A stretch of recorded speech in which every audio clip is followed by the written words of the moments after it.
presidente Hugo Motta decidiu responder o PT e o presidente Lula nas suas investidas contra o Congresso Nacional. O Congresso Nacional derrubou pela primeira vez desde 1992, desde o governo Collor, que sofreu impeachment, o Congresso derrubou por ampla maioria o aumento do IOF em várias situações e queria encarecer principalmente o crédito para quem gera emprego, para quem gera renda.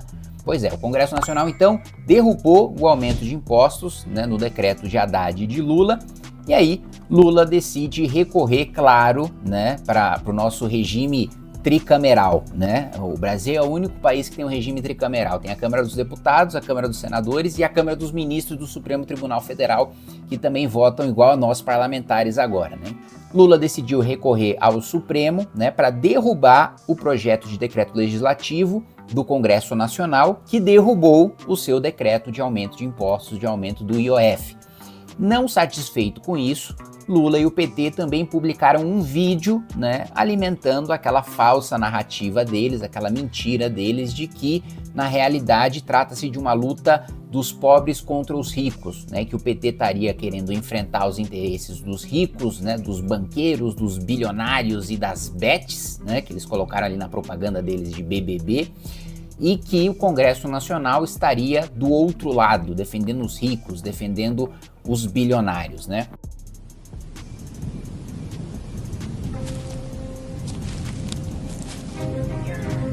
O governo Lula deu início a uma virada histórica na cobrança de impostos no Brasil. Quem ganha até R$5 mil não vai pagar nada de imposto de renda.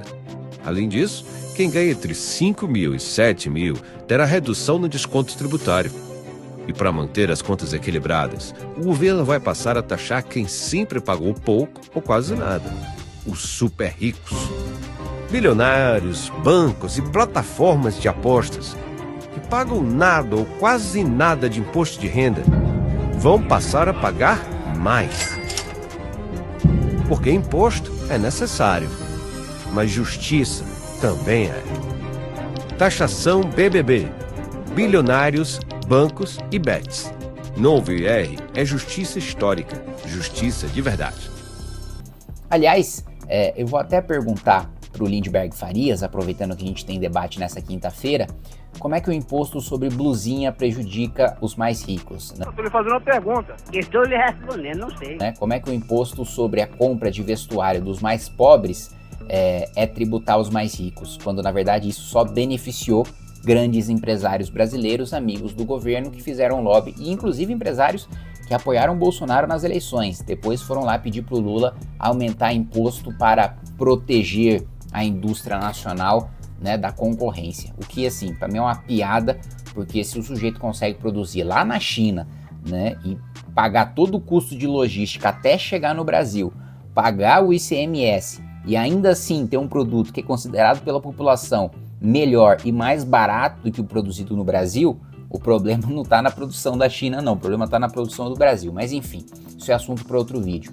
Finalmente tivemos então uma resposta do presidente da Câmara dos Deputados em relação aos ataques feitos por Lula e pelo PT, o que é, um preâmbulo, que é um prenúncio, o que significa que as relações entre Lula e o Congresso Nacional, especialmente a sua base do Centrão, vão de mal a pior, o que é ótimo para o país, porque significa que medidas horríveis como essa de aumento de imposto do IOF não devem passar, pelo menos tão cedo, no Congresso Nacional. Vamos ver então a resposta do presidente Hugo Motta em relação aos ataques do presidente Lula. Mas antes, eu quero explicar uma coisa para vocês. O projeto de decreto legislativo, ele é uma medida, ele é um remédio jurídico que o Congresso Nacional possui para derrubar medidas do Executivo quando ele extrapola os seus poderes. Então o Congresso Nacional, ele aprova leis. Essas leis, elas precisam ser regulamentadas pelo Executivo, porque a lei, ela não entra tanto no detalhe a ponto de ser autoaplicável, Ou seja, quando a gente aprova uma nova lei, existem detalhes de execução que são regulamentados ali por decretos, portarias, resoluções. Só que o que esses decretos, essas portarias, essas resoluções, essas medidas infralegais, então que estão abaixo da lei, essa é a lei, Essa é a portaria, o decreto, está abaixo da lei. Quando essa medida ultrapassa os limites da lei, né, ou seja, a lei fala, toda escola tem que ser pintada de azul. A regulamentação tem que falar, olha, vai ser pintado de azul com tal pintor, em tal período, em tais condições. O que a regulamentação não pode fazer vai ser pintado de verde. Opa, extrapolou aquilo que a legislação está dizendo. Ou então falar, além da escola ser pintada de azul, o hospital também. Opa, peraí, a lei está falando de escola, né? Está falando de hospital. Você não pode extrapolar o seu poder regulamentar. Muito bem. Então o Congresso Nacional tem o poder de aprovar projeto de decreto legislativo para derrubar medidas do Executivo que usurpem a competência do Legislativo. Qual que é a discussão jurídica em relação ao IOF? De fato, está dentro do poder executivo, né? Está dentro das prerrogativas do poder executivo subir ou baixar a alíquota de IOF. E não precisa de autorização do Congresso Nacional, porque não é um tributo com função arrecadatória. Ou seja, no papel, juridicamente, a função do IOF não é arrecadar. A função do IOF é manter o controle do mercado, é regular o mercado, é ter um controle sobre as operações financeiras, né? Por isso, né, que a alíquota ela é baixa. E aí o governo, para regular o mercado, pode aumentar ou baixar esse tributo. Muito bem, coloca isso na cabeça, para regular o mercado. Quando anunciado o decreto, o próprio governo, né, Haddad e Lula, né, dizem que esperam arrecadar tantos bilhões com esse aumento de alíquota. Aí entra a extrapolação do poder executivo.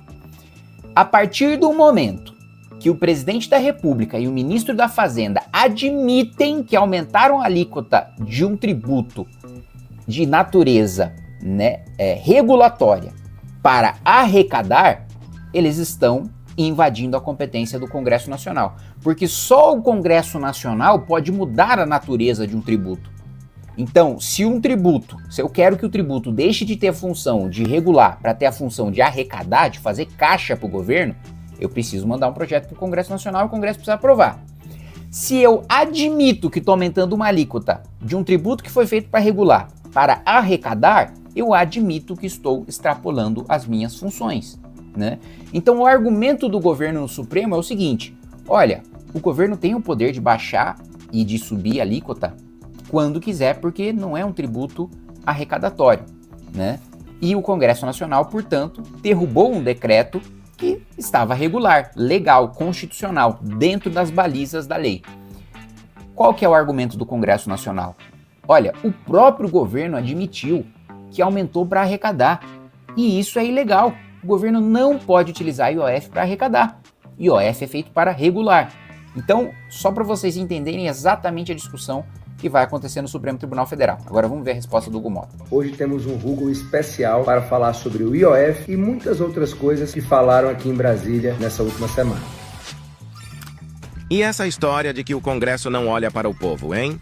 Fake ou real? Fake! Primeiro, quem alimenta o nós contra eles acaba governando contra todos. A Câmara do... Isso é um recado claro para o PT, né, que é o fundador do discurso do nós contra eles. Fala-se muito hoje na imprensa, né, da polarização, do ódio na política, fomentado pela extrema-direita nas redes sociais, mas quem começou a demonizar todos os seus adversários e a dizer que os únicos bem-intencionados eram eles e que todo o resto é escória a ser eliminada, esse discurso foi fundado pelo PT.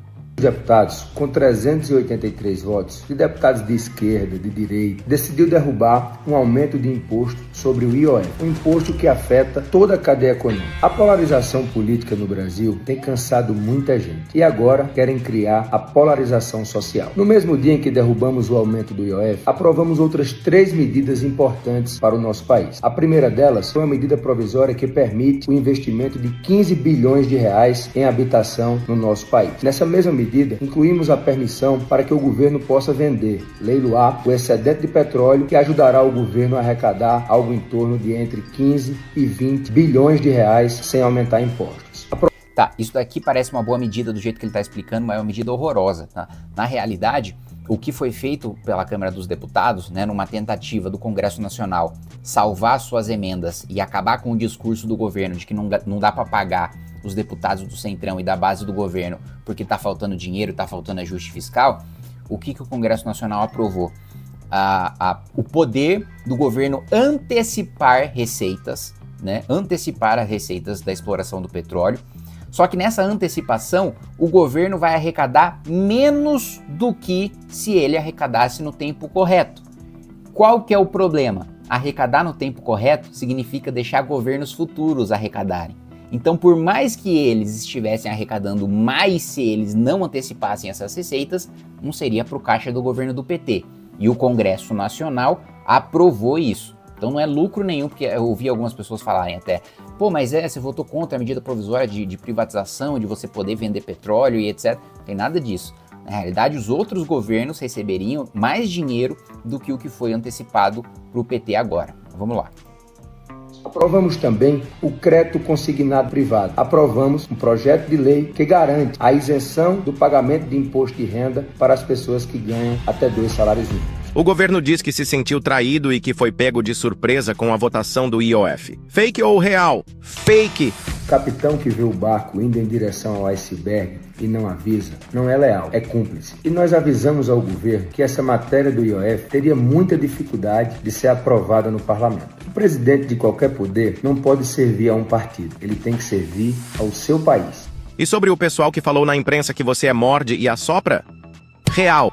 Se uma ideia for ruim para o Brasil, eu vou morder. Mas se essa ideia for boa, eu vou assoprar para que ela possa se espalhar por todo o país. Ser de centro não é ter ausência de posição, é ter ausência de preconceito. E podem ter certeza, se uma ideia for boa, nós vamos defender e assoprar para que ela possa atingir todos os brasileiros e brasileiras.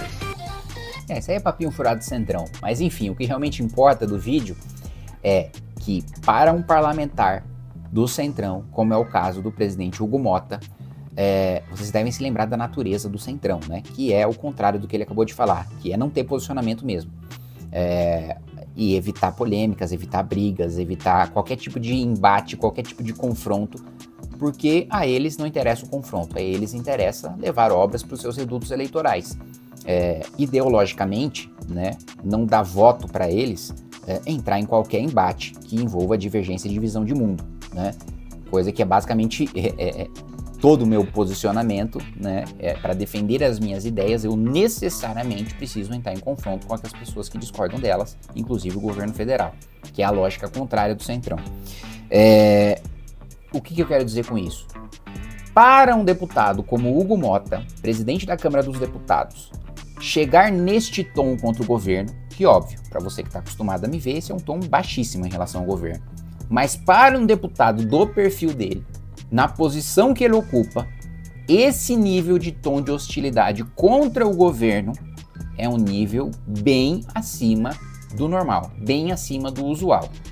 A boa notícia dessa briga, desse confronto, é que isso significa que muito provavelmente o governo terá vida difícil em aprovar as suas matérias, principalmente de aumento de imposto, todas elas já, né, no rumo de tramitarem no Congresso Nacional, principalmente a medida provisória que promove a tributação no crédito para o agronegócio, no crédito para o setor imobiliário, para quem quer construir, comprar, alugar uma casa, né, um prédio. Então, eu fiz esse vídeo justamente para trazer essa informação para vocês e para mostrar que a lua de mel, né, entre o presidente Hugo Motta e o presidente Lula acabou mais rápido do que o esperado.